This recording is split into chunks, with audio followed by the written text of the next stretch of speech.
Buenas noches, amigos. Noche mágica, noche de Reyes, con mucha expectación por parte de tantos niños a lo largo y ancho del país.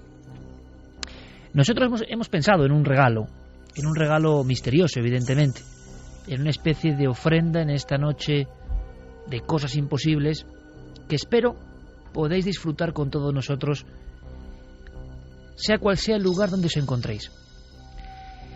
Hemos revisado los archivos, hemos buscado seguramente el libro más extraño editado en nuestro país que tiene que ver con el misterio.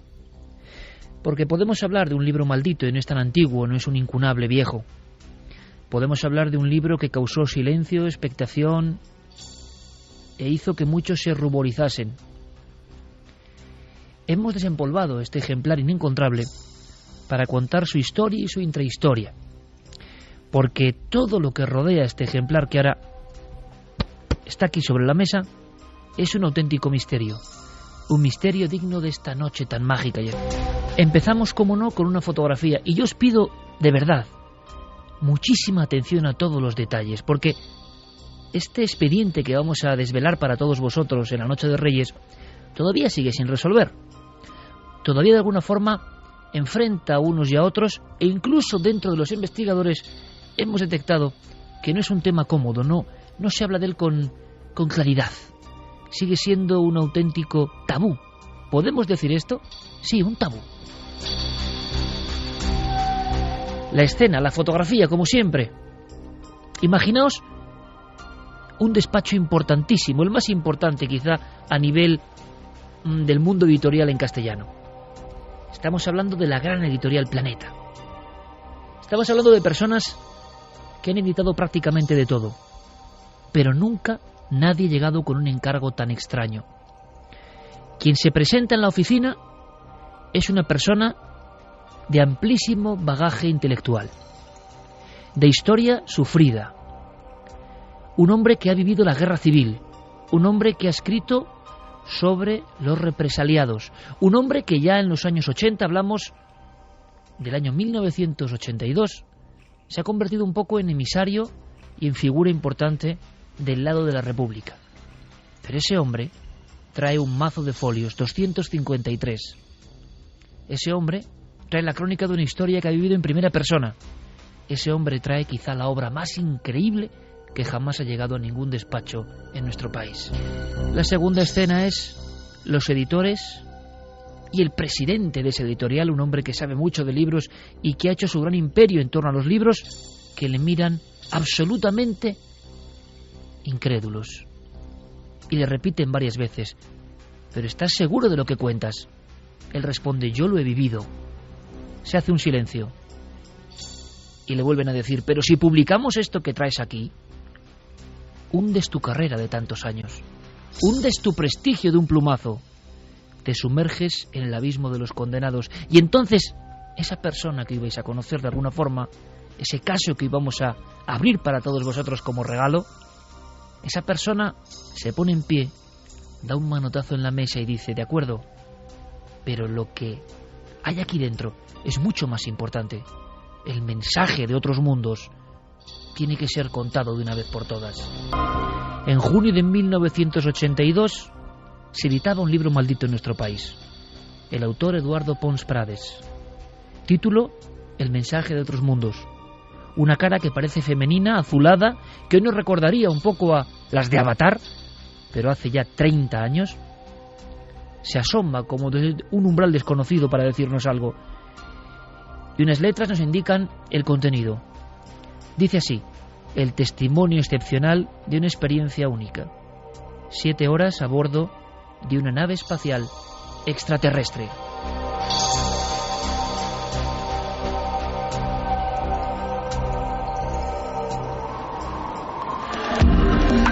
Nunca antes habías estado tan cerca de lo desconocido.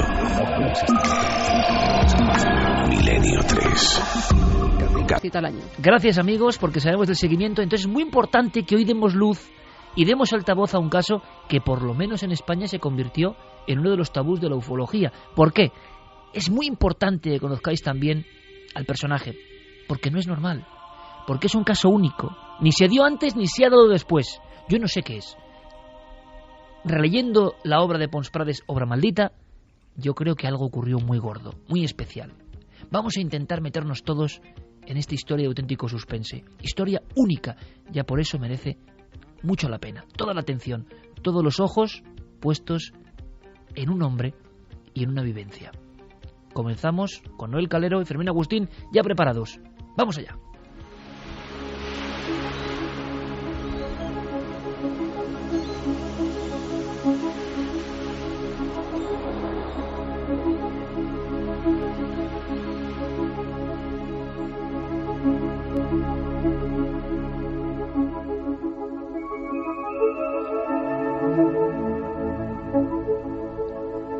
Y 41. Javier y yo en la redacción hemos hecho una cosa, y lo vais a entender después. Buceando por Google Maps hemos llegado hasta un lugar que nos ha puesto los pelos de punta. Somos así, nos gusta la mítica. Por eso este relato es mítico. Un calvero, un claro en el bosque. Seguía exactamente igual. No había construcciones, una zona solitaria. Seguía igual y hemos sentido de verdad que se nos ponía la carne de gallina. Era como si los satélites nos reencontraran con un lugar donde ocurrió lo imposible, lo inefable, lo inconcebible, porque el caso es inconcebible. Pero claro, Javier, primer ladrillo de esta construcción tan anómala. Eduardo Pons Prades. Es que nunca un testigo de algo tan gordo como una posible abducción tenía esta historia a su espalda. Eduardo Pons Prades es un personaje extraordinario. Para que nuestros oyentes se sitúen, él fue uno de los llamados historiadores de la historia oral de la Guerra Civil Española. Antes de publicar El mensaje de otros mundos, el libro que marcaría su vida y su carrera en 1982, publicó otro en Editorial Planeta de términos muy diferentes. Se tituló Guerrillas Españolas 1936-1960. Para construir ese libro, nuestro protagonista, Eduardo Pons Prades, recorrió 20.000 kilómetros por todo el país con su viejo coche, entrevistando a 3.000 personas, recalando en 742 pequeños pueblos y aldeas, y en algunos de ellos, contaba Pons Prades, pasó auténtico terror.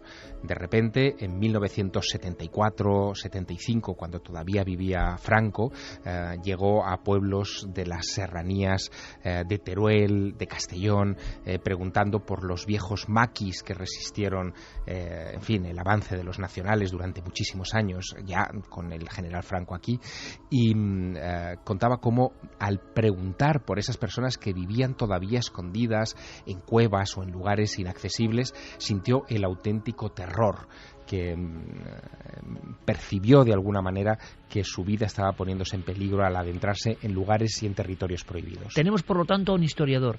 Un historiador. Seguramente al más reconocido de la historia de la República, con un sinfín de obras a su espalda y con un pasado que tiene que ver con la guerra. Ojo, porque esto puede ser importante, con el sufrimiento, con un hombre que ingresa en la CNT, que sería anarquista, o sea, la línea más dura de la izquierda de alguna forma. Sí, el retrato, la etiqueta sería anarcosindicalista. Él nace en el Raval, en el barrio de Barcelona, en 1920. Es hijo de sindicalistas valencianos. Tanto su padre como su madre fueron sindicalistas. A los 16 falsea su documento de identidad para alistarse en el ejército republicano y es entrenado como oficial de ametralladoras. Llega a ser sargento de ametralladoras, sargento mayor de ametralladoras, de la mano de Miguel Hernández, del poeta. Su vida está jalonada de episodios curiosísimos. Después de haber perdido las batallas del Ebro, de Brunete y de Guadarrama, y de haber visto la muerte a muy pocos centímetros de su piel, pasa a un estadio más intelectual. Forma parte de las primeras editoriales fuertes de este país que se atreven a publicar textos que habían sido prohibidos o reprimidos durante muchos años. Él es el jefe de producción de Alfaguara. Vamos a ver, estamos hablando de un historiador, de un fundador de Alfaguara, que administrador de la revista Cuadernos, que es una de las grandes revistas de la intelectualidad. Claro. de la transición. Y además es muy importante, y doy estas pequeñas indicaciones o pies de página a los oyentes, porque estamos hablando de un hombre que vive desde la ultraizquierda de alguna forma, en un credo absolutamente materialista y racionalista. Y esta es la persona que se va a encontrar con lo imposible, y con un imposible que tiene mucho de onírico y quizá de místico también. En su discurso, que era muy vehemente, era un hombre que, en fin, cuando lo conocías, cuando establecías un primer contacto visual con él, te envolvía de palabras y de historias, en fin, casi nada más apretarte la mano. Sobre todo, había una serie de alusiones muy repetitivas que dan una imagen, yo creo que bastante correcta, de cómo era Eduardo Pons Prades. Una de las alusiones más repetitivas en ese discurso, en fin, que vomitaba contra cualquiera que lo conociera, estaba toda crítica contra la religión, todo lo que tuviera que ver con religión, con sectas, con creencias en lo trascendente, con espíritus, con el más allá, todo aquello le provocaba urticaria. Era ultraescéptico, para que lo entendamos. Es como si un ultraescéptico máximo de hoy cuenta que de pronto, después de una experiencia, una noche que vamos a contar, viene con un mensaje de otro mundo porque ha estado dentro de una nave de otro mundo. Es increíble. Y él lo justificaba aludiendo a la educación en la que había crecido. Sus padres nunca le inculcaron la veneración por otra cosa que no fuera la libertad, el poder elegir siempre el camino propio sin atender a ningún gurú, bien sea político, religioso, social o deportivo. No veneraba nada de esto y su visión del mundo siempre fue muy libre. Siempre iba por libre y contracorriente, y no le importaba ir a contracorriente. De hecho, no le importó nunca. Cuando él comenzó a escribir sus primeros libros sobre la historia oral de la Guerra Civil Española, incluso muchos de sus editores le criticaban por ello, porque todos los colegas en ese entorno acudían a fuentes documentales, bibliográficas, archivos históricos, etcétera, pero no iban a preguntar a las víctimas, a los pobladores de las pequeñas aldeas que habían sufrido la represión de uno u otro bando, que habían perdido a sus familiares. Y eso, de alguna manera, configuraba un perfil, una personalidad muy única. En sus propias palabras escucharemos cómo se forjó esa personalidad. Pero no olvide que yo soy hijo de anarquistas y me crié y me eduqué y me formé en escuelas racionalistas. No se nos enseñaba a dialogar, a discutir, a convencer, a argumentar, y el trabajo que hago un poco también es con el afán de que todas esas muertes, todos esos sufrimientos, todas esas calamidades, pues al final hayan servido para algo, para que podamos informar a la gente por qué se hizo y por qué puede volver a pasar.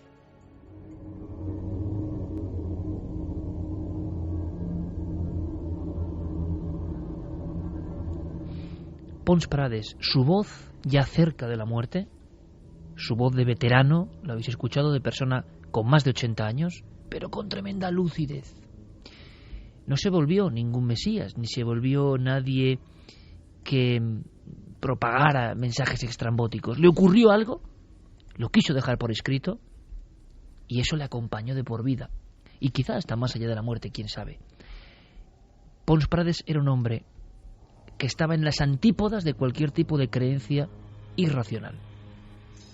Vivencias en la guerra civil, escritor, historiador, y que se alinea con la más pura intelectualidad de este país, siempre de la margen izquierda, en este aspecto. Y de pronto él goza de ese revival lógico que viene con la transición, escribir aquellos libros de los represaliados republicanos que no se habían podido escribir, evidentemente, en los años 50 ni 60. Y ahí tenemos a un hijo del materialismo crítico y del materialismo como esencia de la vida. No hay ningún Dios, no hay ningún ser superior. Sin embargo, su actitud ante este caso es la de aquel que cae de rodillas ante una realidad que parece evidentemente infinita respecto a uno. ¿Qué le pasó a Pons Prades? No vamos a contar el caso en inicio, sino vamos a contar la repercusión de este libro, las 253 páginas, para después comprender lo que vivió en una carretera de Francia, en un lugar desolado, junto a ese calvero del monte que sigue igual. Una noche del 31 de agosto de 1981, parte hacia las 9 y se encuentra con lo imposible, con algo que cambiará su vida. Es más, Javier lo entrevistó hace más de 20 años. Nuestro compañero Pablo Villarrubia entrevistó a Pons Prades poco antes de su muerte. Estábamos viendo si podía venir a Cuarto Milenio y seguía firme en dos cosas. Vivió todo lo que contaba en el libro, estuvo 7 horas a bordo de una nave extraterrestre, tenía un mensaje para la humanidad y además, de alguna forma, después hubo silencio, tabú, después se vio envuelto de una especie de necesidad casi de borrar de su memoria, como vamos a comprobar todo lo ocurrido. Empezamos nuestra investigación y has hecho algo muy importante, Javier, que es acudir a las fuentes, acudir a la persona que yo he descrito, que estaba en aquel despacho. Sí, la persona que estaba en aquel despacho de tu fotografía con la que hoy empezaba nuestro viaje en Milenio 3 se llamaba Rafael Borràs Betriu. Él es probablemente el editor histórico por excelencia de la historia de la literatura del siglo XX en este país. Probablemente sea también el mayor coleccionista de anécdotas, una auténtica enciclopedia de lo que ha sido el mundo de la edición en España. Fue director de Editorial Planeta entre 1974 y 1983, por lo tanto vive toda la transición. Casi nada, director de Planeta en la época más importante de nuestra historia. Es el director de la mítica colección Espejo de España, el hombre que invita e incita a hombres que han construido nuestra historia reciente, como Carrillo o Fraga, a redactar sus memorias, sus primeras memorias. En fin, es un personaje que pastoreaba a sus autores de alguna manera, que los acompañaba en todo el proceso creativo y de reflexión sobre su obra, y de él saldrán muchas de las grandes firmas que hoy en día siguen publicando y que son, en fin, grandes autores, ¿no? Bueno, pues Rafael Borràs efectivamente recibe la visita de Eduardo Pons Prades, con el que ya había tenido varias veces relación, incluso había sido editor suyo de algunas obras, a partir sobre todo de 1975. En 1975 es finalista Eduardo Pons Prades del premio Espejo de España, con un libro sobre los republicanos españoles en la Guerra Mundial, en la Segunda Guerra Mundial, aspecto del que Pons Prades era experto, porque él padeció también los rigores de la Segunda Guerra Mundial y persiguió a nazis en el Aude francés, en fin, que es un personaje de acción. Y de repente Eduardo Pons Prades llega al despacho de Rafael Borràs no con un libro sobre la guerra civil o la guerra mundial, en fin, los aspectos en los que él es un experto, sino con una idea que le ha saltado apenas unos días antes a raíz de una experiencia. Llega impresionado. No, él llega conmocionado, sabiendo que tiene en su cabeza, y luego contaremos cómo es esto, un mensaje que le han entregado, seres de otros planetas, con la misión de que sea confiado a toda la humanidad, no a los líderes mundiales, sino a toda la humanidad, y que ese hombre, Eduardo Pons Prades, este escritor, ha sido comisionado por esa civilización extraterrestre para entregar, ese comunicado.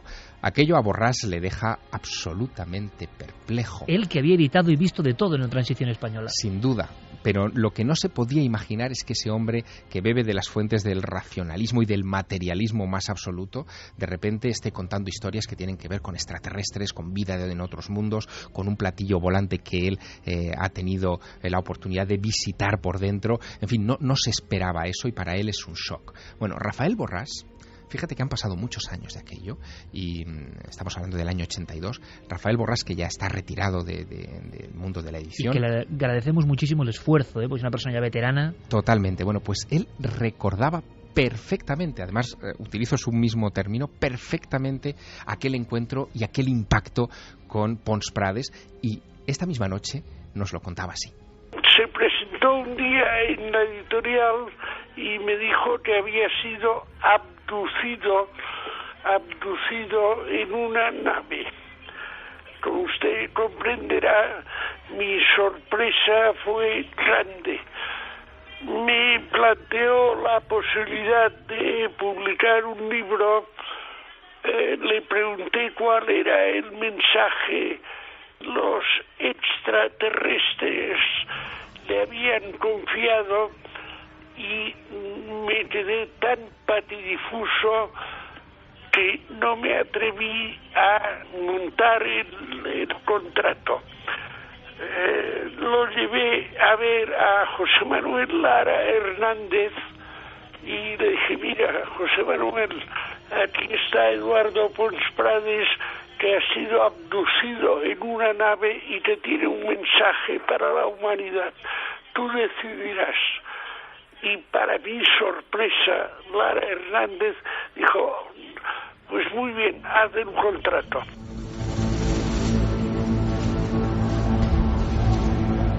– 1:55. Vamos de mítica, evidentemente, y vamos con este regalo tan especial. Santiago Camacho se quedaba perplejo, y luego hablaremos. ¿Hay aquí una manipulación cósmica? ¿Hay aquí una especie de conspiración? ¿Se secuestró por parte de autoridades humanas a Pons Prades para que tuviera esto en la cabeza y lo contase? No lo sabemos. Pero esta escena que acaba de contar el veteranísimo Rafael Borràs Betriu, quizá el editor más importante de España en la época clave de España, es la muestra de que llegó ese hombre, primero conmocionado, como decía Javier Sierra, y segundo, con el encargo más extraño que nunca hubiesen imaginado. Aquel hombre no venía con un ensayo sobre ovnis, que estaban más o menos de moda. Aquel hombre no venía con un trabajo sobre el espacio. Aquel hombre venía contando su propia experiencia, vivida pocos meses antes. Se había encerrado enfebrecidamente a escribir sin parar, para intentar comprender lo que le había pasado. No había la menor duda. Pons Prades además comenta, no bebía, no jugaba, no se había acostado nunca con una prostituta, lo dice textualmente, no era amigo de las veleidades, dice eso en concreto como para decir, así éramos nosotros, era el aspecto casi estoico, y sin embargo en mi vida se cruza esto. Él escribía a mano sobre cuartillas, llenó cientos de cuartillas en los días siguientes a aquella experiencia y con aquel material sabía que podía armar una memoria de lo que había sucedido.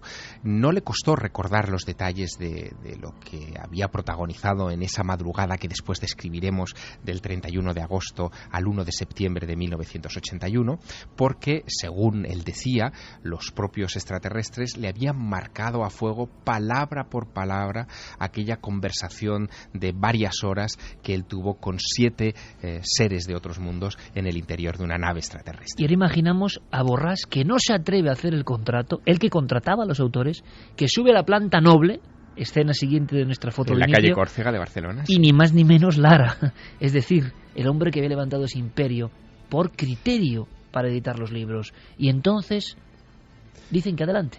Sí, se planteaba una diatriba realmente particular. Pons Prades era ya un historiador del bando republicano que tenía prestigio, tenía una serie de obras tras de sí que habían sido importantes, títulos, en fin, tan contundentes como Los que sí hicimos la guerra, o Españolis en los maquis franceses, verano de 1944, Los derrotados y el exilio, en fin, obras muy punzantes sobre un aspecto muy determinado de la guerra, y ante los editores de Planeta se planteaba la diatriba de si este libro se iba a convertir en la tumba de Pons Prades como historiador, en fin, que él perdería totalmente su credibilidad al hablar de esto, o que estaban, por el contrario, ante probablemente el libro de más éxito que podría tener la editorial en su historia.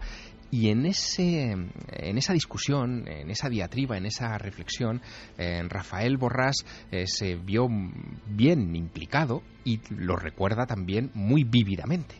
Cuando a mí Lara me dijo, públicalo, yo lo publiqué. Y pensé, hombre, un señor como Pons Prades, que tenía su prestigio de luchador antifascista, de historiador, de haber estado en la resistencia francesa, este señor dice, yo he sido abducido, yo tengo un mensaje. Pero pues pensé que el libro tendría un eco que evidentemente no tuvo. Que evidentemente no tuvo, el mensaje de otros mundos, el testimonio excepcional de una experiencia única, 7 horas a bordo de una nave espacial extraterrestre.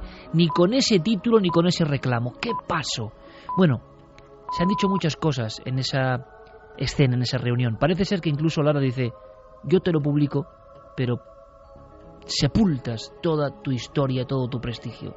Lo curioso, y sirva como dato para navegantes, es que Pons Prades, después de experiencia y después de este libro, siguió publicando libros, siguió publicando cosas, y su última obra en la esfera de los libros es un tocho documental de los republicanos en los campos de concentración de Alemania, poco antes de morir.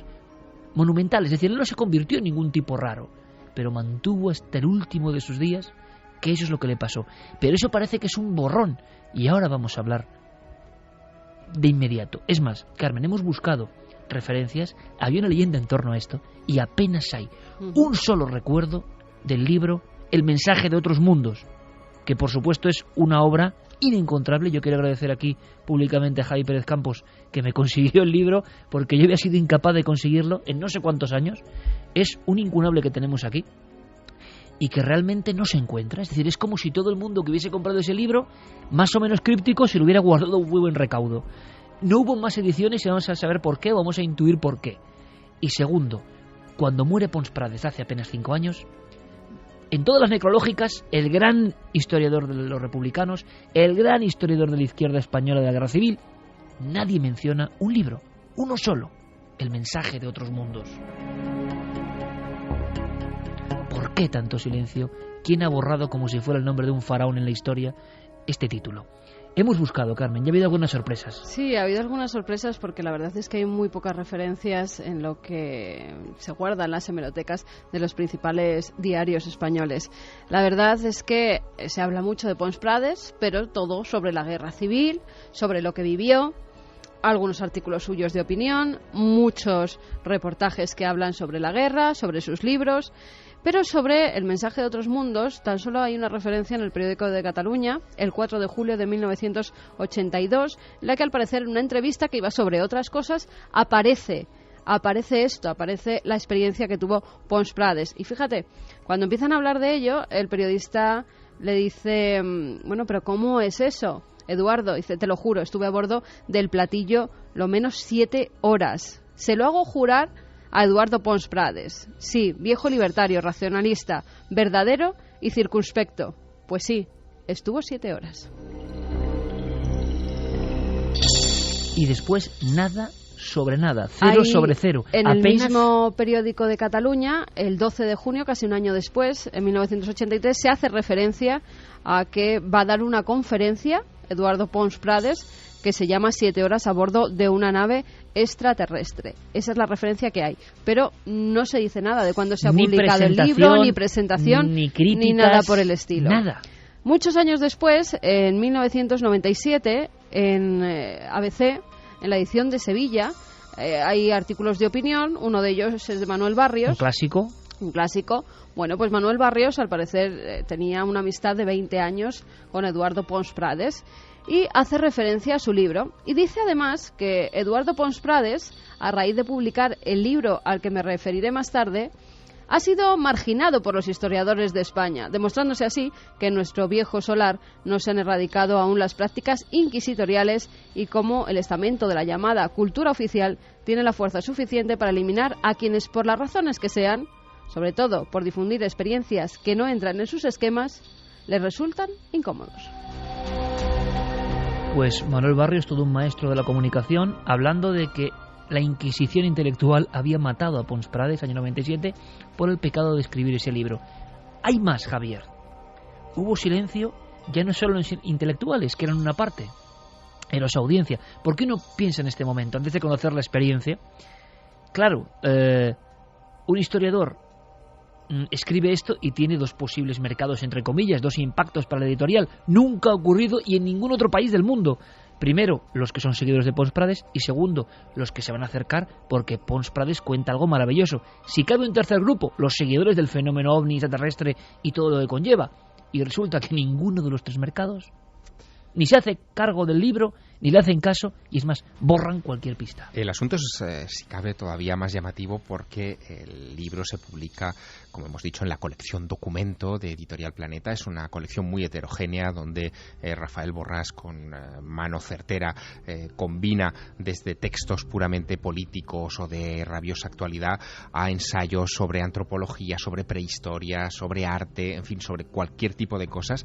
Pero unos de los libros más destacados de esa colección son los que tienen que ver precisamente con la temática extraterrestre o ufológica. Estamos en los años 80. En esos años, en esa colección, se publican obras de Andreas Faber-Kaiser, por ejemplo, de Antonio Rivera, por ejemplo, también Fernando Jiménez del Oso. En fin, es una obra que concita a todos los grandes y, por supuesto, de JJ Benítez, de Juan José Benítez, que es donde él estrena en buena medida el mayor éxito editorial de su historia, que es Caballo de Troya, que saldrá de ese calor autor, ¿no?, de los libros que él publicaba en ese tiempo.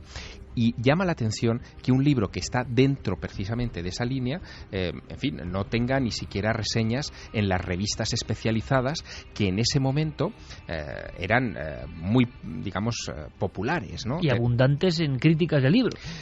Porque había un gran mercado. Sí, 1982 es el último año de publicación de Mundo Desconocido, por ejemplo, que es la revista que dirige Andreas Faber-Kaiser. Es el año en el que se está publicando Karma 7, que es la revista decana de estos temas desde el año 72 en España, pero que tampoco le presta atención a este personaje. Y también hay una publicación que se llama Contactos Extraterrestres, especializada. Que le va el pelo, o sea, hablar de esta historia. El gran historiador resulta que es un abducido y un contactado, o sea, era para dedicar un número entero, ¿no? Exactamente, y el director de esa revista, que después tendrá una larga trayectoria en la prensa española especializada, es Enrique de Vicente, y Enrique de Vicente, como buen amigo nuestro, ha sido una de las primeras personas a las que hemos llamado para recordar si el libro tuvo o no el eco que merecía, y esto es lo que nos contaba. Si repasáis las revistas de ufología de la época, no vais a encontrar entrevistas con Pons Prades. En aquel momento yo dirigía la revista Contactos Extraterrestres y la verdad es que no nos molestamos en entrevistarle. Nadie investigó el caso. Estamos pensando aquí todos, amigos, y espero que vosotros también. Y tenemos las vías de contacto, melino3con@cadenaser.com, y en Twitter y en Facebook y en Google Plus, Nave del Misterio. Como siempre, Guillermo, con toda vuestra opinión. Si alguien sabe algo de por qué este tabú, o ha estado en el lugar, o tiene algún dato, quién sabe, es la noche para comentarlo. Estamos regalando un libro, es nuestro regalo extraño, ¿verdad?, esta noche de Reyes. Regalaros el alma de un libro inencontrable y un libro extrañísimo, y quizá por eso verdadero, quién sabe, o en parte verdadero, que destila algo muy especial. La historia que lo rodea, ya lo veis, llena de enigmas. Un poco más. Pablo Villarrubia, yo le encargo la misión de aproximarse a este mundo de Pons Prades, a este historiador que rompió todos los esquemas, que fue demasiado quizá adelantado a su tiempo, porque ¿qué mensaje era ese? ¿Qué le dijeron los seres de esa nave?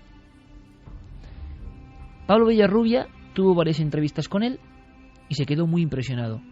Estaba ya a punto de morir Pons Prades y seguía firme, absolutamente firme en su creencia. Aquello había sido no una experiencia más. Él, que había vivido la Segunda Guerra Mundial y la Guerra Civil, él dice en el libro, y lo decía después, que nada en su vida llegaba a la suela de lo que le había pasado en aquellas 7 horas en un oscuro descampado entre Francia y España con una nave de otro mundo. Es muy fuerte. Escuchamos a Pablo. Lo curioso es que después de publicar una primera edición, no se publicó una segunda, aunque lo quisiera Pons Prades. Parece que hubo algún tipo de presión contra él. No se sabe exactamente de dónde vino esa presión, pero no quisieron que se publicara una segunda edición de su obra, que es tan rara hoy en día de encontrar. 2:09. Viajemos en el tiempo. ¿Qué le pasó a ese hombre? El 31 de agosto de 1981, hacia las 9 de la noche, Pons Prades regresa hacia España. Ha estado unos días en Francia, concretamente en un hotel que ya no existe, el Hotel de los Tamarindos, cerca de Prats de Molló. Estamos en una zona fronteriza entre Cataluña, de alguna forma, entre Gerona, la parte norte de Gerona, y Francia, pero que tiene áreas de absoluta desolación, que no hay nada ni nadie, solo inmensas matas boscosas. Él tiene previsto una ruta. Conduce un Opel GT, un extraño modelo de aquella época. En cierto momento gira en contradirección. No sabe por qué, nunca se lo explicará. Ahí empieza esta historia. Algo le guía hacia una especie de revueltas de la carretera. Se desvía por otra más secundaria, la antigua Nacional 115 en esa zona. ¿Quién le obliga a ir por ahí? Es absurdo, es un lugar incluso peligroso, ya cae la noche. En un instante, en una de esas curvas que tiene forma de C, sale por un terraplén, por un camino forestal, y se adentra poco a poco en la zona del Alto Vallespir. Hay un momento en que ya ha perdido completamente la visión de las carreteras y de los focos de otros coches. Se ha metido él solo, sin saber por qué, llamado por algo, impresionado por algo, conducido por algo, él que no ha creído nunca en nada, hacia una zona que ya es absolutamente casi selvática de alguna manera. Se queda con el coche al ralentí y de pronto se le apagan los faros y el motor. Pons Prades, el historiador, dentro de su pequeño Opel, y no parece preocupado. Es más, sale a caminar, como si alguien le llamase, y camina unos 150 metros en dirección bosque adentro. Él no intuye en ese instante que hay un calvero o un claro del bosque al otro lado. Regresa al coche. Reflexiona, ¿qué está pasando? ¿Qué está ocurriendo? Vuelve a salir, ya es noche cerrada, y camina en solitario. Entonces, según cuenta en su mensaje de otros mundos, en el lateral izquierdo, el bosque se ilumina. Algo aparece. Hay alguien al otro lado que le está esperando. Y tendríamos la primera escena, Javier. La primera sensación de que Pons Prades se va a encontrar con algo que está predeterminado, que algo le ha guiado hasta un punto que nada tiene que ver con su ruta. Y él lo dejó por escrito. La sensación que da al leer casi 30 años después el mensaje de otros mundos es que en ese instante que tú acabas de describir, la mente de Pons Prades sintonizó en otra frecuencia, porque él, apoyado en el motor de su coche, con este vehículo detenido, en lugar de experimentar miedo o terror o preocupación siquiera, de repente comienza a sentir curiosidad. Levanta los ojos al cielo, es una noche estrellada maravillosa, en la zona no hay ninguna luz cercana, no hay viviendas, no hay iluminación de carreteras, no hay absolutamente nada, y se pregunta si está solo en el universo. Y es en ese instante cuando decide caminar por esa vereda no asfaltada que recorrerá días después de la experiencia, y se dio cuenta incluso que había un cartel bien grande a la entrada del camino que decía entrada prohibida. Sin embargo, él pasó todo aquello por alto y se deja como llevar. Él tiene la sensación de que le está llamando a algo que no sabe lo que es. De repente observa cómo detrás de los árboles surge una luz que es tornasolada, que parece un pequeño arco iris que emite todo tipo de brillos a través de la vegetación, y decide internarse camino hacia la luz sin sentir miedo. Él lo atribuye en ese momento, porque en su libro están todas esas reflexiones íntimas, él lo atribuye a su educación libertaria. Él cree que ha crecido en un sistema educativo donde no se le ha inculcado miedo hacia nada ni hacia nadie, y por lo tanto lo que se le ha inculcado es todo lo contrario, es curiosidad y tratar de resolver las cosas con tus propios sentidos. Camina hacia la luz, y cuando está enfrente de la fuente de luz descubre que todo aquello procede de algo que está suspendido a unos centímetros del suelo, enorme, que parece un vehículo, no ha visto nada parecido en todos los días de su vida, e impresionado redacta de esta manera sus impresiones. Tardé poco más de un minuto en llegar a las lindes de un prado, que era donde nacía la luz, y desde allí empecé a distinguir la silueta de una enorme nave espacial de unos 50 a 75 metros de anchura. La luz salía de la parte de arriba y de la parte baja de la nave, así que salté del camino al prado y me quedé como encantado durante unos segundos. Al tiempo que los dos anchos haces de luz se apagaban lentamente, oí una voz en correcto castellano con un tono cantarín algo musical que me dijo: «No temas, acércate, por favor». Entonces, con la mayor naturalidad del mundo me acerqué a la nave, cuya base estaba iluminada ahora por un potente foco de luz blanca y rosa que salía por una puerta abierta en su bajo vientre, de la que no tardó en emerger una especie de rampa. Me dirigí hacia allí y apenas llegué al pie de la escalerilla, me detuve y alcé la vista, percibiendo en la puerta una forma corporal alta, envuelta por una especie de halo multicolor. En el acto volví a oír la voz: «No temas, sube a nuestra nave, deseamos hablar contigo». Una escena arquetípica, absolutamente vivida en otras ocasiones por diferentes personas en el mundo y en diferentes estratos del tiempo, pero claro que no encaja precisamente con este tipo de testigo. El testigo menos apto para contar esto lo está contando. ¿Qué pasa a partir de este instante, Javier? A partir de este momento, ¿qué va ocurriendo? Él lo que describe en las páginas de su libro es que le está esperando al final de esa rampa una persona, la identifica con un varón que está como cubierto por un halo extraño, también multicolor, como si lo protegiera de algo, y ese varón le invita a que recorra esa rampa y entre con él en el interior de la nave. Le dice que la nave se llama Luz del Cosmos. Aquí ya va a empezar sí, lo más increíble, lo más alucinante, elementos incluso naif. Sí, absolutamente. Pero hay quien piensa, y esto es muy interesante, que todo lo que esté viviendo esa persona, sea de origen extraterrestre o terrestre, es como un teatro, como una ilusión, como una interpretación que le impregna profundamente, que marca su vida y que luego él lo va a contar. Y lo va a contar de esta forma. Sí, él lo cuenta, en fin, de una manera muy curiosa, porque entremezcla sus impresiones con sus propias creencias, con su propio credo, en fin, de anarcosindicalista. Hay muchas cosas que le dicen los extraterrestres que coinciden con su ideario y de hecho le sirven en las páginas del Mensaje de Otros Mundos para reforzar algunas de las doctrinas que él quiere transmitir a sus lectores. Pero lo curioso es que en esas primeras páginas de la obra da una serie de detalles que son, en fin, bastante arquetípicos, bastante llamativos, y otros que, sin embargo, se alejan por completo de las clásicas descripciones de encuentros cercanos. Lo primero que llama la atención son los nombres que ese guía que le ha salido a recibir le da a las cosas, ¿no? Le suben a la nave. Él en ese momento recibe la información de que esa nave tiene este nombre propio tan poético de Luz del Cosmos.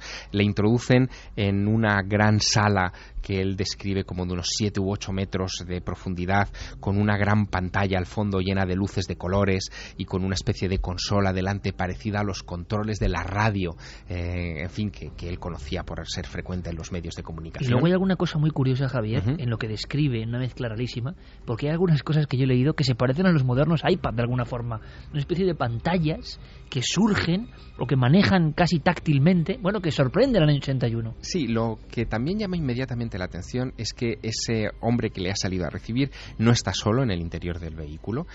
Hay dentro otros 3 hombres más, es decir, serían 4 hombres y 3 mujeres que inmediatamente se arremolinan en torno a él y le empiezan a preguntar cosas y a intercambiar con él impresiones.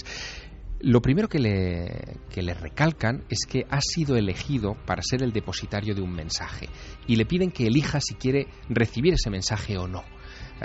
Pons Prades, viendo que tiene la oportunidad de su vida, de vivir una aventura que se sale por completo de los cauces de lo normal, acepta esa invitación. Le dicen que ese procedimiento puede tener algunos riesgos para su salud, pero que, que no tiene que pensar y decidirlo en conciencia.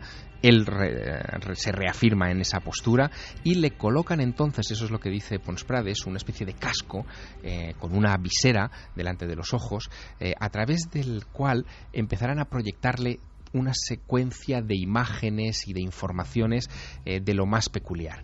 Es como si le estuvieran grabando algo. Él siente la impresión de que le están grabando un mensaje codificado que después tendrá que desgranar poco a poco en su casa cuando toda aquella experiencia haya pasado. Y es curioso porque antes de que le coloquen el casco, el primer impulso que tiene, es un impulso casi gracioso que cuenta en estas páginas, es el de pedirles un minuto para regresar al coche, tomar su cuaderno de notas y su bolígrafo para apuntar ese mensaje que le quieren dar los extraterrestres. Pero bueno, no es necesario, le dicen esas 7 figuras que están a su alrededor, y que todo aquello se va a realizar por un procedimiento que ni se imagina. Y comienza ahí una conversación. Son preguntas y respuestas donde a Pons Prades se le permite formular sus inquietudes sobre una serie de temas que él desgranará. Son casi todos de carácter social. No hay preguntas científicas, no hay preguntas sobre la habitabilidad de otros planetas, no hay preguntas sobre los sistemas de propulsión de la nave. Son, como te digo, preguntas de cómo son las familias, cómo viven los extraterrestres en otros mundos, cómo reclutan a los tripulantes de ese tipo de naves que parecen sembradoras de vida en todo el universo, y en función de eso se establece un diálogo que él va desgranando poco a poco, casi como si fuera una novela. Es el más atípico de todos sus libros, en unos términos que se parecen mucho a esto que vamos a escuchar. Me gustaría saber de dónde venís. Si hay muchos planetas habitados además del vuestro, ¿cómo tenéis organizadas vuestras vidas y sobre todo, cómo habéis conseguido vencer a la muerte y otras cosas que ya iré recordando? Si te refieres al último planeta que hemos visitado antes de llegar a la Tierra, te diremos que era el Verde Brillante, llamado así porque en él abundan los ríos y los lagos. Nosotros procedemos de planetas distintos. 4 somos del planeta Blanco Marfil, 2 son de Violeta Flor y el otro es precisamente de Verde Brillante. Y es muy posible que ninguno de nosotros vuelva a pisar nunca más su planeta natal. Aunque sí hay razones para ello, podemos estar en comunicación con ellos en cualquier momento y por varios medios. Entonces, ¿no veréis más a vuestras familias? Las familias, según las entendéis vosotros, no existen en nuestros mundos. Nosotros vivimos en régimen comunitario a escala interplanetaria, lo que significa que cuando nacemos pasamos a formar parte de la comunidad a la que pertenecen nuestros progenitores, hasta que nuestras vivencias nos llevan a otros lugares, pero sin estar ligados a nadie en concreto y a todos a la vez. ¿Comprendes?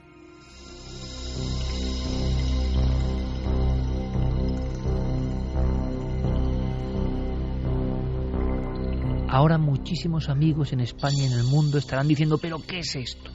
¿El historiador de la República vivió esto de verdad? ¿Lo contó como una novela? No. De novela nada.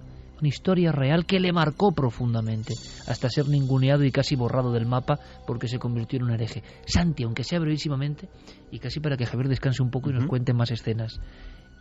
¿Te suena esto? Se ha hablado de casos como el de Frank Fontaine en Francia y otros, donde se creyó, ojo, que una agencia de inteligencia bien preparada, en un lugar más o menos asilvestrado y observando bien a la víctima, podía generar esta especie de teatro esperando luego un impacto. ¿Te suena?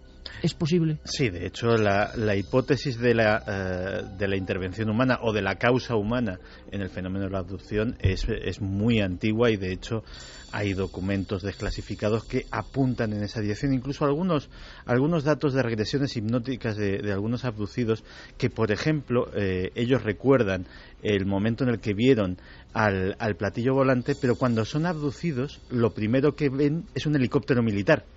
Y de repente como que eso cuando son hipnotizados, lo primero que ven es un helicóptero militar. Un teatro así, digámoslo así, con un platillo volante falso, unos extraterrestres, es imposible de montar. Lo que sí es posible es implantar ese recuerdo en alguien. A través de drogas, a través de hipnosis, y plantas una falsa memoria. Secuestrar a alguien y generarle esa expectación. Sí, eso, o sea, la implantación de falsas memorias es algo que se hace, o sea, se ha hecho y es técnicamente posible. Que sea este el caso, yo no me voy a decantar en absoluto. Es de lo más raro que has oído en tu vida, ¿no? Lo que estamos contando. Es rarísimo y las consecuencias son lógicas. Es decir, el vacío por los dos lados, digámoslo así, es muy lógico. Por un lado, yo creo que sí que debió de haber presiones para que ese libro no volviera a ser publicado jamás, porque realmente estamos hablando del referente historiográfico de la izquierda republicana. Es decir, estaban quedando desprestigiada por Prades, dejaba cojos multitud de argumentos que han sido objetos arrojadizos en el debate ideológico de este país hasta hoy mismo. Pero es que, por otro lado, el que no apareciera en las revistas especializadas o en nuestros medios más afines es que, jolín, venía del otro lado, era sospechoso. ¿Y si nos está tomando el pelo? ¿Y si dentro de un año se descuelga y dice, bueno, todo esto lo monté pues para hacer yo qué sé? Entonces podía haber ese recelo y se quedó pues entre dos fuegos. Quedó en tierra de nadie. La jugada, amigos, es muy rara, porque un historiador del prestigio de Pons Prades, en el ámbito tan sensible, la guerra civil y la parte republicana, desembarcar con esto es inaudito, y manteniendo siempre que lo vivió. Luego escucharemos a nuestros oyentes, porque imagino que esto es demasiado. O sea, esto es absolutamente hoy en día increíble. Era increíble en el 81 y hoy es más. Por eso para mí tiene ese valor, porque él lo dejó por escrito. Y él decía, en una reflexión, en ese momento de los discursos y de diálogos incomprensibles en ocasiones, Él está con esa visera observando esas imágenes. ¿Qué le está pasando? Bueno, Pons Prades, escuchando a estos seres, dice en la página 75 de este extrañísimo mensaje de otros mundos: me preguntaba cómo no había sido capaz, mucho antes, de detectar tanta falta de autenticidad desde siempre en la Tierra, en torno a la existencia de sus pobladores. No existía una sola parcela de la vida terrenal donde no apareciese lo ficticio, lo inauténtico, la doblez, el engaño, la autosatisfacción más ridícula. En fin, que nos iba a ser muy difícil reconquistar señas de identidad que el ser humano de la Tierra debe haber perdido hace ya muchísimo tiempo. Es como si el viejo historiador se da cuenta, en ese diálogo con quien sea, de la deriva casi apocalíptica del ser humano, porque hay un poco de todo eso. El mensaje que vienen a contarle estos quienes sean no difiere mucho de otros mensajes de otras personas no tan importantes como Pons Prades, que es el camino inexorable hacia la destrucción. Lo lógico sería pensar que Pons Prades inventó esta historia como metáfora. De alguna manera era una forma de decirnos a los humanos que íbamos por mal camino, que nuestra civilización estaba siendo profundamente insolidaria, o que está siendo profundamente insolidaria, y que camina hacia una catástrofe. Y que para subrayar esas palabras y que llegara a más gente, que fuera escuchada, y más en ese ambiente de los años 80, donde todo el tema vinculado con la búsqueda de inteligencias extraterrestres atrapaba la atención de miles de personas, mucho más probablemente que los que se interesaban por la mera historia bélica de nuestro país, se acercaran a ese libro y recibieran el mensaje más allá de la forma. Pero hay muchos detalles en esta historia que lo descartan, sobre todo el hecho de que Pons Prades en los años siguientes siguiera manteniendo a capa y espada que esa era la experiencia más importante de su vida. Supongo que tuvo que enfrentarse a la incredulidad de sus personas más allegadas desde el minuto uno, ¿no? Por ejemplo, su mujer es historiadora, o era historiadora, Antonina Rodrigo, granadina, probablemente es la biógrafa por excelencia de María Pineda y de otros personajes importantes de la historia. Y que su marido le contase esto después de un viaje en el que ella se había quedado en Prats de Molló, en ese hotel que tú describías al principio, y había dejado a su compañero irse solo, pues debió de ser, en fin, un tanto desconcertante, ¿no? Sin embargo, fíjate, Pons Prades consigue algo que a mí me parece meritorio y que desconozco cuál fue el cauce, y es el hecho de que le prologase la obra a Antonio Rivera. Antonio Rivera era la referencia, digamos, de la ufología tradicional, de la historia de la ufología en este país.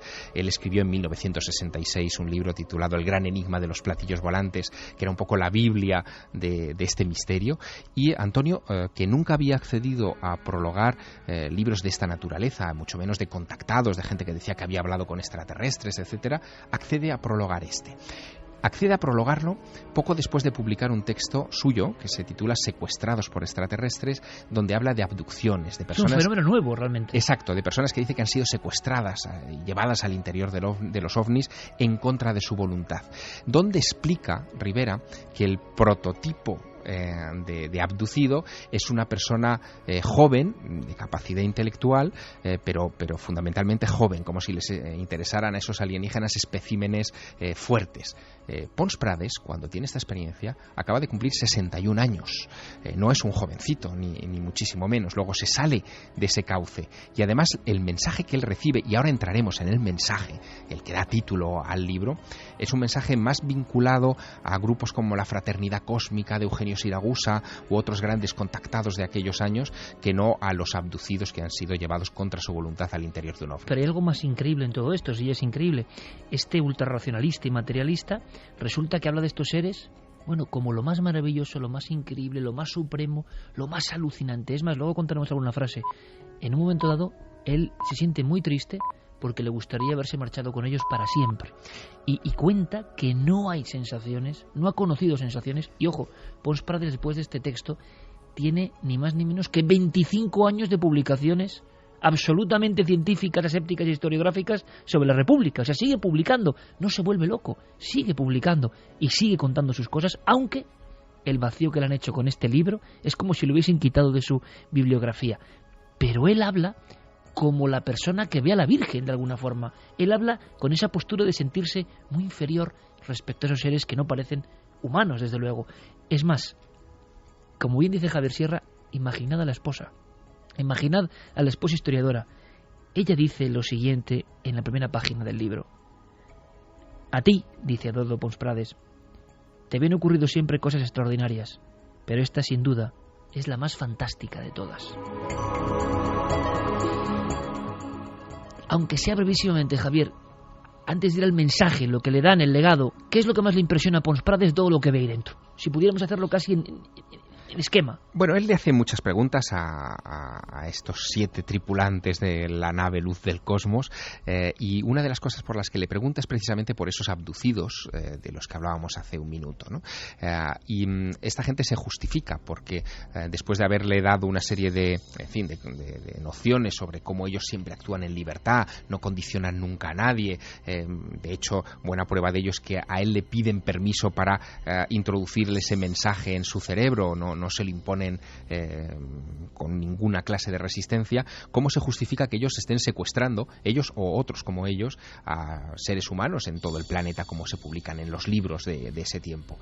Y ahí viene una explicación muy curiosa que impacta muchísimo a Pons Prades. Le dicen que muchos de esos secuestros en realidad son rescates. En momentos determinados hay personas o grupos de personas que están en riesgo de muerte por lo que fuere, y que ellos intervienen, los sacan de allí, los colocan en otro sitio para salvarles de una agresión o de una muerte cercana. Y cuenta Pons Prades en ese libro que estos extraterrestres le dicen que algunos de esos casos él los conoce bien, que hay un incidente en la guerra civil en la frontera también con Francia, de un grupo de soldados franquistas que están a punto por azar de encontrarse con unos fugitivos republicanos, un grupo de familias que no tenían armamento ni nada con lo que poder defenderse, y que en ese instante ellos intervienen y secuestran a ese grupo de familias y se los llevan a su planeta y los tienen en hibernación. Eso le impacta mucho. Hay una nota incluso al final del libro donde describe este detalle con mucha vividez. Y luego hay otro aspecto que también le sorprende, le llama la atención, que es una descripción casi de película.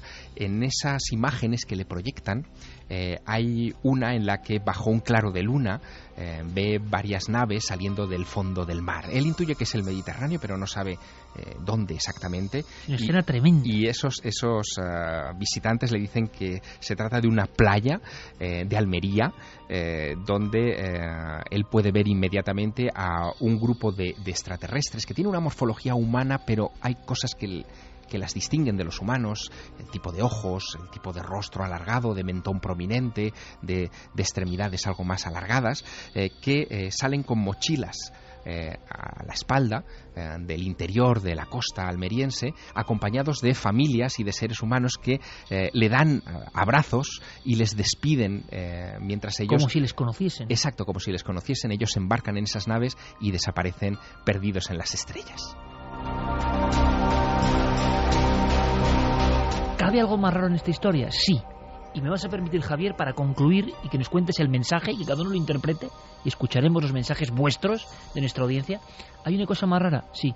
Es el único caso que conocemos en el mundo, y lo vamos a colocar antes, Javier, si te parece, antes del mensaje, en el cual, regresando a su ciudad natal, viviendo toda esta cosa increíble de 7 horas de información dentro de esa nave, Pons hace. Está tan impresionado que se marcha al psiquiatra y se levanta acta de su estado mental, de lo que cuenta el psiquiatra y de un análisis pormenorizado por parte del psiquiatra para evidenciar que no está loco, que no ha consumido ningún tipo de estupefaciente. O sea, es un hombre tan racional que lo primero que hace es: no me van a creer, voy directamente al psiquiatra. Y tenemos el documento, ese acta del psiquiatra que impresiona. Vamos a escucharla, si os parece. Es un documento único en la historia del misterio español. Antes de saber qué le grabaron en la mente a Pons Prades, qué tenía que contarnos Pons Prades a la humanidad. Este es ese documento médico que impresiona. Barcelona, al 6 de octubre de 1981. Certificado del doctor Josep María Reguant i Gili, psiquiatra. Declaro: que el día 1 de septiembre de 1981, a las 4 de la tarde, me fue solicitada consulta por el señor Eduardo Pons Prades, anunciándome que el tema en cuestión era de suma importancia. La consulta tuvo lugar a las 9 horas del mismo día, manifestándome un encuentro en el Pirineo catalán, no lejos de Prat de Molló, con los tripulantes de una nave espacial llegada de una galaxia lejana. Me refirió también los contenidos de las conversaciones que sostuvo con algunos de los citados tripulantes, quienes le confiaron la transmisión de un mensaje para los habitantes de la Tierra. Sus relatos fueron coherentes, lógicos y detallados, advirtiéndose en el citado señor una actitud vital consecuente con un hecho especialísimo y con la consiguiente reacción emocional, propia de un fuerte impacto. Según se desprende de la entrevista realizada, el abajo firmante fue la primera persona que tuvo contacto con el escritor Pons Prades después de los hechos, o sea, de su contacto con los extraterrestres. Transcurridas unas 20 horas de relación relatada, el señor no presentaba ningún síntoma o síndrome psicopatológico catalogable en entidad nosológica del orden universalmente aceptado. Su actitud, comportamiento, orientación autopsíquica y alopsíquica, tiempo espacial y la relación interpersonal eran normales en una situación de fuerte emoción. Ningún signo hacía pensar en un origen patológico de sus vivencias. Le indiqué la posibilidad de una impregnación diurna de contenidos oníricos que no aceptó, razonándolo coherentemente. Un psiquiatra, nombre, apellido, documento, la consulta al día siguiente del encuentro con un emocionadísimo e impactado Pons Prades. Como sabemos, la realidad profunda del misterio es que tiene un contenido psíquico hondísimo, que marca de por vida, que el resto quizá no podemos saber lo que ocurre, y quizá haya fragmentos de realidades construidas, de realidades interpretadas, no lo sabemos, pero desde luego nunca un testigo de un acontecimiento de este tipo había ido a un psiquiatra colegiado al día siguiente para que extendiese acta. La acabáis de escuchar. ¿Qué nos queda de esta historia, de este regalo de Reyes tan especial de Milenio 3? El mensaje. ¿Cuál es el mensaje, Javier? El mensaje tenía que ver con la situación que el mundo estaba viviendo justo en aquellos días de 1981. En aquel momento era presidente de los Estados Unidos Ronald Reagan, y se estaba poniendo en marcha lo que se conoció como Iniciativa de Defensa Estratégica o Guerra de las Galaxias. El año 81 además marca la consolidación de los vuelos de los transbordadores espaciales, del Columbia en este caso, que adquieren, en fin, ocupan las primeras páginas de las portadas de todo el mundo. Se trata de vuelos aparentemente de investigación científica, pero en aquellos días se sospechaba, sobre todo por parte de la Unión Soviética, que podían tener algún tipo de relación con esa idea de Reagan de colocar un escudo, en fin, de satélites que pudiera controlar el mundo desde el espacio. Aquello parece que es lo que despierta la alarma de estos supuestos extraterrestres, y por esa razón se ponen en contacto con Pons Prades para advertirle. En realidad le dan un ultimátum. El mensaje tiene que ver con que si perseveran en enviar naves humanas al espacio con fines armamentísticos, ellos intervendrán. Le cuentan a Pons Prades que nunca han visto nada parecido en ningún planeta de la galaxia de los que ellos controlan, que ninguna otra civilización había osado a enviar armas de destrucción masiva al espacio, tener prevista el envío de armas de destrucción masiva al espacio, y que por lo tanto, dado que esto ponía en peligro el equilibrio cósmico, se verían obligados incluso a congelar, y cito palabras textuales, la vida en el planeta Tierra. Página final de esta historia. Dice Pons Prades al acabar el documento: una vez allí, frente a la rampa, se fueron alineando, se cogieron de la mano y se quedaron inmóviles como estatuas, mirándome fijamente. Al pasar ante ellos, yo también fui mirándolos uno a uno a los ojos, y estoy seguro de que ellos se dieron cuenta de que con mi mirada yo les daba las gracias desde lo más hondo de mí mismo. Noté que en sus miradas se reflejó como en ningún momento una bondad inmensa, intraducible. Tanto me impresionó que estuve a punto de dar media vuelta, volverme a sentar y seguir charlando con ellos hasta el final de mis días. Todo esto fueron ideas, sensaciones fugaces provocadas por la inminencia de nuestra separación.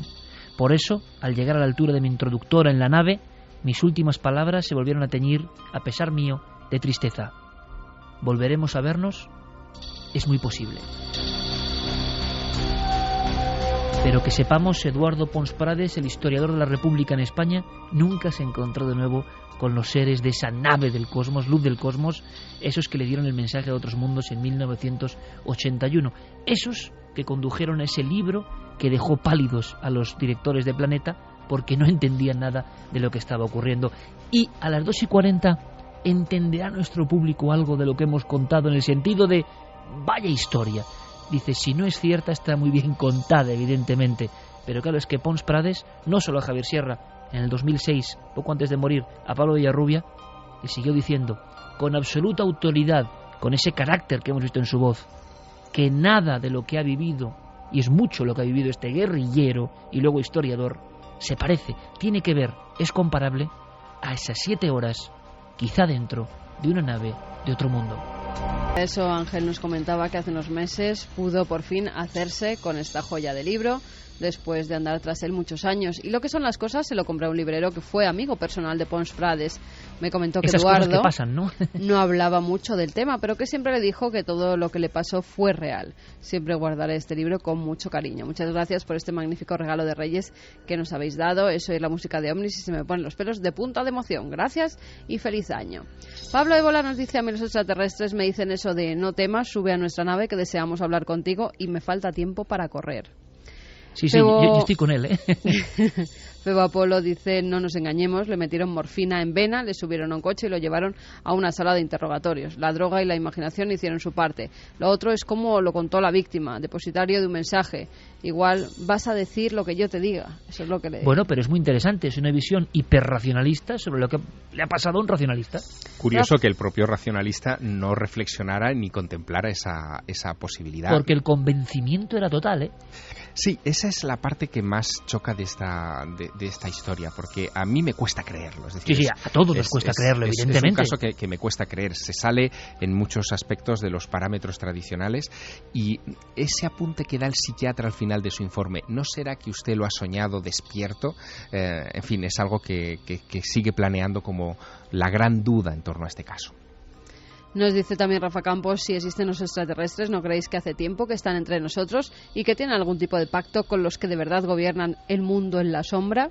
Manuel Rodríguez, quizá el mensaje que le dieron no gustaba a algunas personas influyentes o seres extraterrestres de otro bando en la lucha que se cree que se está llevando a cabo para controlar a la humanidad, ya sea para guiarla o destruirla. Alberto, de la CNT, anarcosindicalista, periodista y además con el valor de contar su encuentro con lo imposible, lo tuvo todo para que los poderes del sistema lo releguen al olvido. Menos mal que hay siempre otra gente que habla de ello y le da vida. Eso sois vosotros y nosotros al otro lado. Un abrazo. Desde luego, gracias, otro abrazo para ti. Feliz año. Eduardo Pons Prades me parece un tipo valiente. Eso desde luego, ¿eh? Hay que ser muy valiente porque, ojo, y podéis intervenir en cualquier momento, aquí el historiador que escribe y que vive de sus libros y que es historiador y que vive de sus cosas sabe muy bien que Lara y los editores de Planeta le están aconsejando, te vas a cavar tu propia tumba. Y uno no es tonto, ¿eh? Uno enseguida reacciona, te vas a cavar tu propia tumba. Y él dice, repito y vuelvo a la primera escena, da un manotazo y dice, pero lo que me han contado, lo que hay aquí es mucho más importante que todo eso.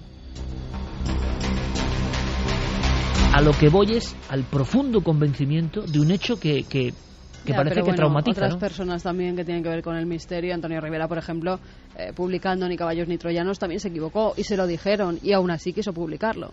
Con lo cual, hay gente que se le mete en la cabeza que tiene que publicar algo y al final se salen con la suya, a pesar de que pueden perder toda credibilidad, como ha pasado en muchas ocasiones. Sí, pero ninguna con esta singularidad, ¿no? Porque bueno, también es verdad que en algunos casos por disputas podía haber autores que quedaban mal con otros y demás, pero eran disputas terrenales. En este caso lo que contaba Pons Prades era para marcarlo de por vida como una persona que sabemos lo que es esto, hay que poner en su lugar, de nulo crédito, para siempre. Y que Pons Prades, cuando tiene esta experiencia, también está trabajando en el Diario de Barcelona en esa época, es decir, él ejerce el periodismo activo en una redacción. El llegar a una redacción como la de cualquier periódico, con una historia así y defenderla contra capa y espada delante de sus compañeros de trabajo, también tuvo que ser una situación bastante dura. También tendríamos que conocer la situación, ¿no? de Pons Prades, la situación económica, la situación a nivel de libros, si vendía mucho, si no vendía mucho. No sé si eso se puede saber a través de la editorial Planeta de algo para ver por qué. Además, en una época en la que estaban en pleno auge. Con los la ovnis, duda de repente si intentó hacer algo. Exactamente. Pues es una de las opciones a nivel de ser todos detectives de esta historia, ¿no? Yo me he preguntado eso mismo además también, y dices, bueno, fue un salto mortal a decir, bueno, me la juego. Parece muy raro que él, con el mal resultado del libro, o la nula difusión del libro, es esa página que no se entiende muy bien, que nadie le hace ni caso a una bomba de relojería como esta.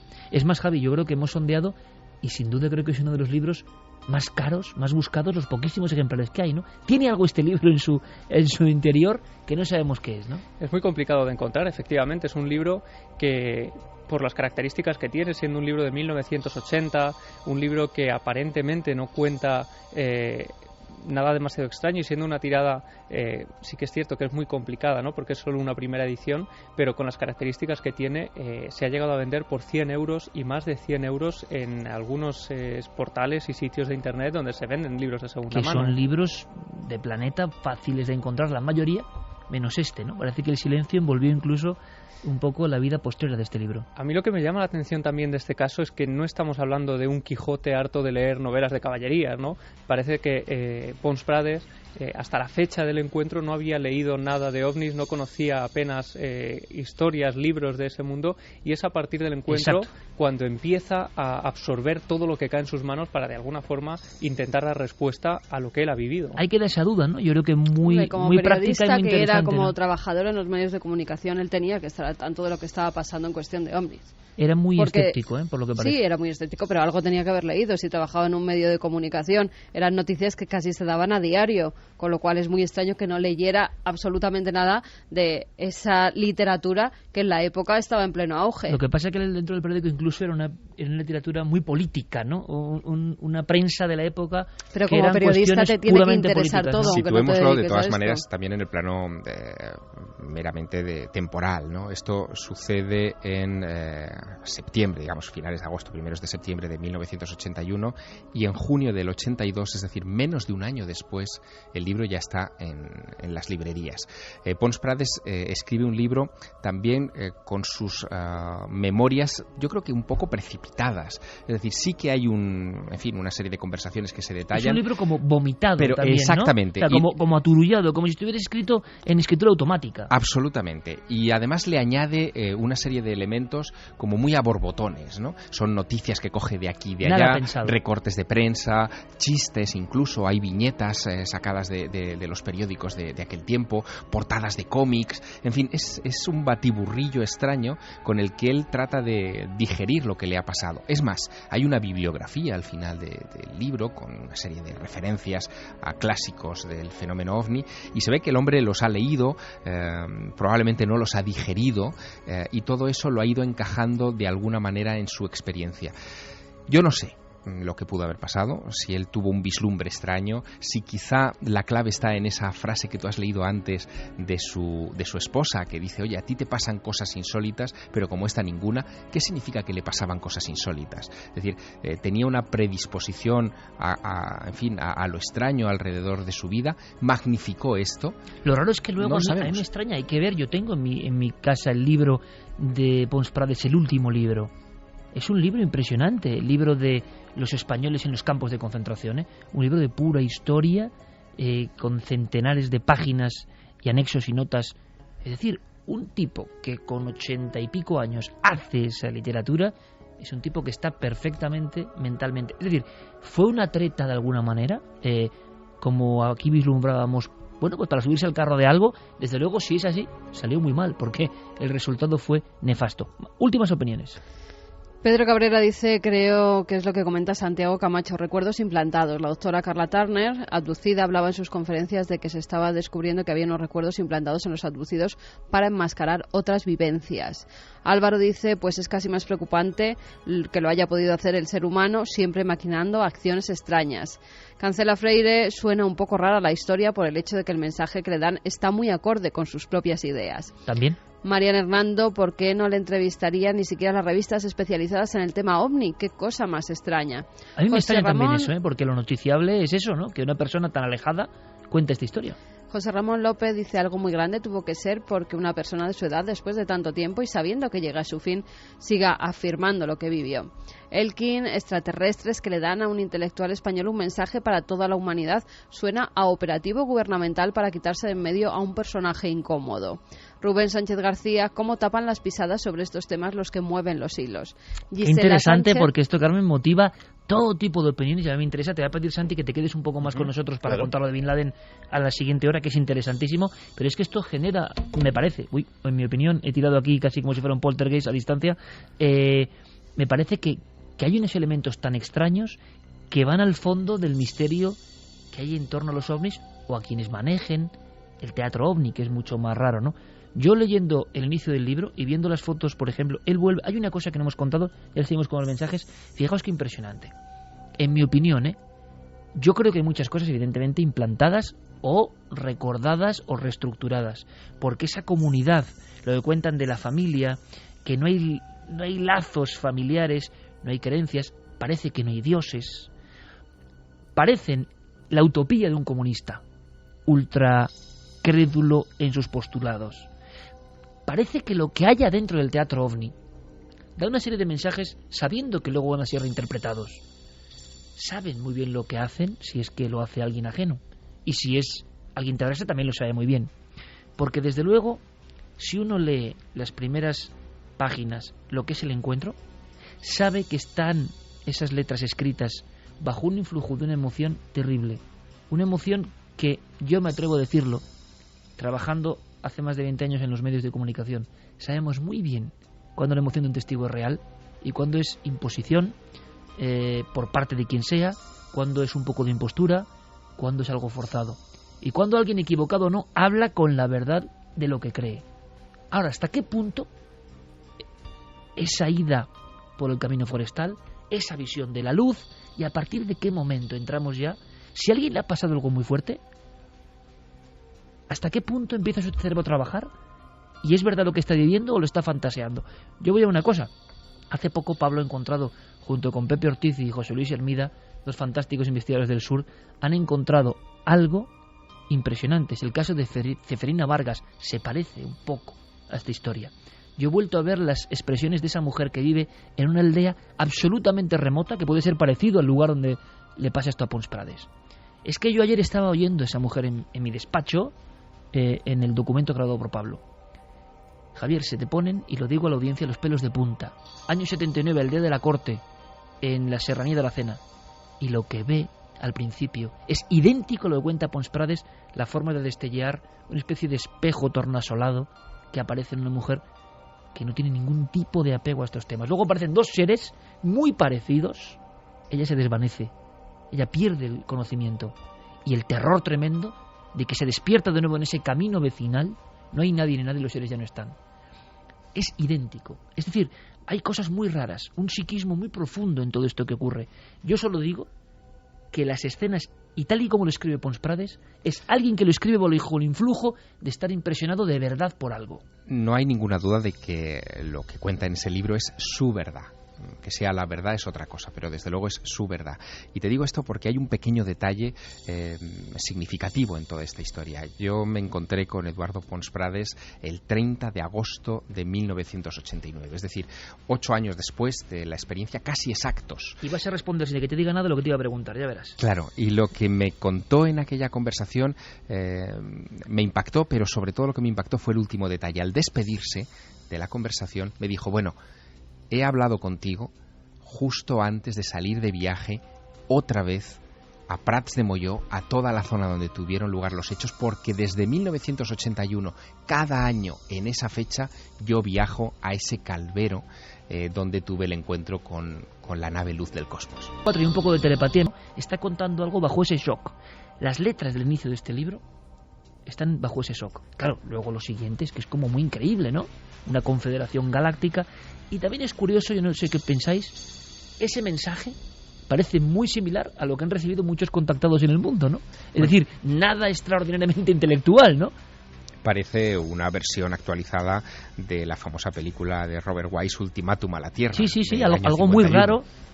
muy básico. Muy básico, que está en muchos contactados, en muchos mensajes vinculados a supuestos extraterrestres, pero que Pons Prades lo que hace es actualizarlo, vincularlo al proyecto Guerra de las Galaxias de los Estados Unidos y recordarnos una advertencia que jamás se consumó, evidentemente. Curiosamente, hay un dato de los presuntos extraterrestres que se ha podido confirmar pues muchos años después, y es que no andaban tan descaminados. El propósito original de todo el proyecto lanzadera espacial era sobre todo militar. Sí, señor. Hasta el punto de que la bodega de carga, que es lo que más destaca en las lanzaderas espaciales, se diseñó para que tuviera las medidas exactas para que cupiese prácticamente con milímetros de diferencia un satélite espía de los estándares de los Estados Unidos de la época. Y quizá no tenga nada que ver, pero pocos años después del encuentro se desvaneció la posibilidad de guerra en las galaxias entre las dos superpotencias, ¿no? Imagino que Pons Prades reiría satisfecho. Acabamos con los mensajes, los más importantes, por supuesto, los de nuestra audiencia. Gisela nos decía, dejó de tomárselo en cuenta como historiador para tomarlo como un loco. José Ramón López, no sé cuánto de verdad habrá, pero algo hay. Se ve mucha seguridad y no se ven muchas incoherencias. Mucho ocultismo para ser teatro. Dark Boss, los casos de abducción a veces son poco creíbles, pero el de este señor tiene algo que da seguridad. Coco Fernández, buenas noches a todos. Bueno, este era un mensaje de Reyes. Dice, si veis a 3 sombras por el pasillo, no os asustéis. No son humanoides, ¿no? No son humanoides. Eugenia nos decía, buenas noches, milenarios. Pons Prades escribió también Un soldado de la República, que se publicó en Círculo de Lectores. Un gran libro, si quieres un poco excesivo en datos y por tanto un poco pesado, pero un gran libro. Por eso parece tan raro lo que contáis. Porque no era un fabulador que escribiese en plan literario. Puro dato, pura bibliografía. Pues mira, entre los mensajes está, yo creo que casi al 50%. Gente que no se lo cree para nada y que piensa que es una invención o tal vez un experimento que se hizo con él, y gente que se lo cree a pies juntillas. Es muy interesante, Carmen, ¿sabes por qué? Porque al mismo tiempo que el testigo de estos hechos interpreta a su modo con lo que le compone, con lo que son sus células y creencias, el oyente, nosotros mismos, cada uno nos creemos libres, pero estamos interpretando respecto a nuestros prejuicios, nuestra cultura. Para algunas personas es imposible, por lo tanto, no se lo pueden ni plantear. Para otros es más que posible, y quizá en el término medio, como decía el sabio, esté la justa verdad. Javier, gracias una vez más por este regalo de Reyes, esta vuelta que hacemos de vez en cuando a la pura mítica. Espero que lo hayan disfrutado, de verdad. Nosotros, yo por lo menos, muchísimo. Sigo buscando los libros de la colección Documento. Mi retina se sigue fijando en ellos en las librerías de viejo. Y es que efectivamente de los viejos libros salen todavía grandes historias. Esa es la lección de esta noche. Como este regalo. Gracias, Javier. Pues hasta pronto. Que tenga un libro de Pons Prades, El mensaje de otros mundos, como lo ponga a la venta. Ahora va a haber lo hemos revalorizado, el mensaje de otros mundos. Ahora viene el mensaje de la historia de Bin Laden y los hombres que han desaparecido, los que le buscaban, que de verdad, el tema de las arañas, en fin, preparaos. Y lo que nos tiene que contar Javier Pérez Campos, circularemos por extrañas carreteras con extraños encuentros. Va a ser emocionante. Aquí seguimos en Milenio 3, ahora toda la atención para nuestros compañeros con las noticias.